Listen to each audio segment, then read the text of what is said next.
Saya Suster Emma Gunanto,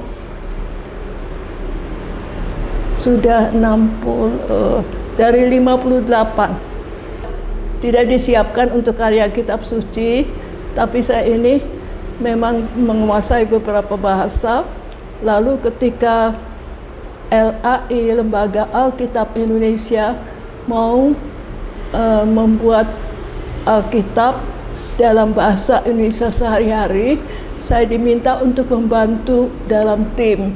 Saya anggota LBI, Lembaga Biblika Indonesia, yang dipekerjakan di LAI, Lembaga Alkitab.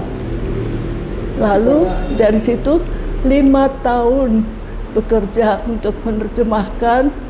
Jadi Alkitab yang ada disebut terjemahan baru, sedangkan yang kami kerjakan adalah Alkitab dalam bahasa Indonesia sehari-hari. Jadi disederhanakan, tetapi tetap harus berpegang pada aslinya. Maka koordinator kami itu seorang Filipina, namanya Dr. Daniel Aricea. Itu menguasai bahasa Ibrani, bahasa Aram. Jadi beliau selalu mendampingi kami supaya terjemahannya sesuai dengan yang asli, tetapi dalam bahasa Indonesia sehari-hari. Patokannya harus dapat dimengerti oleh anak SD kelas 5 dari tahun 77 sampai 82. Terus bagaimana ceritanya suster bisa masuk biara? Ceritanya, panggilannya mulai waktu saya umur 11 tahun.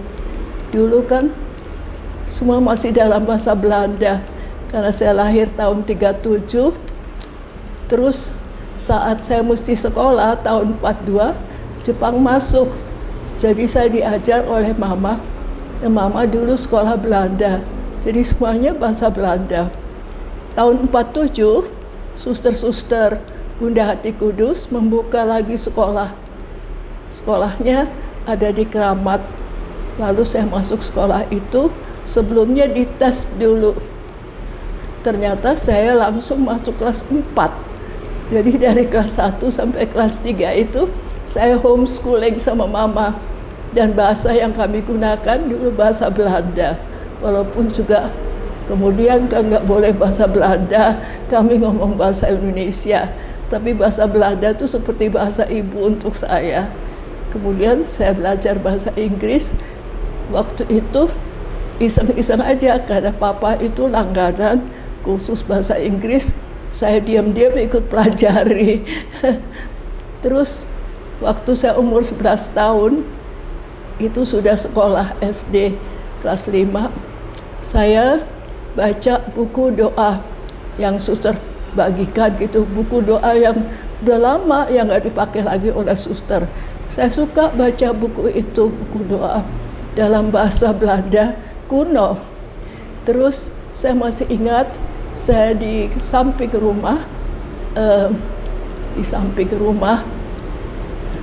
di bawah pohon cherry. Ketika saya baca buku itu, saya ketemu kalimat, "Engkau milikku dan aku milikmu." Saya nggak tahu itu dari mana. Baru kemudian saya tahu itu dari kitab Song of Songs. Kitab apa, jadi lupa bahasa Indonesianya. Kidung Agung, dari Kidung Agung, ya di situ. Baru itu kalimat itu begitu melekat pada saya. Saya pikir, siapa itu? Engkau milikku dan aku milikmu. Ya tentu itu Tuhan sendiri ya, karena engkau itu aku bahasa dengan ditulis dengan huruf besar. Jadi saya saya timbul kesadaran, oh aku nih milik Tuhan dan aku boleh memiliki Tuhan. Sejak itu terus melekat pada saya. Lalu saya masuk SMP, SMP-nya di Ursulin, Jalan Pos. Kemudian karena saya ingin sekali menjadi guru, Saya ini yang sulung dari 8 anak. Mama pernah bilang kalau jadi guru itu apa ya, gajinya kecil.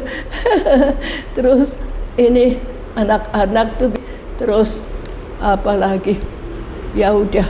Tapi saya pikir kalau saya nggak jadi guru saya nggak bahagia. Jadi masuklah saya di SGA, dulu SGA Santa Maria. Dan waktu saya umur 17 tahun, teman-teman saya semua punya pacar, cuman saya nggak punya. Terus ada teman saya, anaknya kaya dan cantik, dia punya 2 pacar, dia kasih saya 1.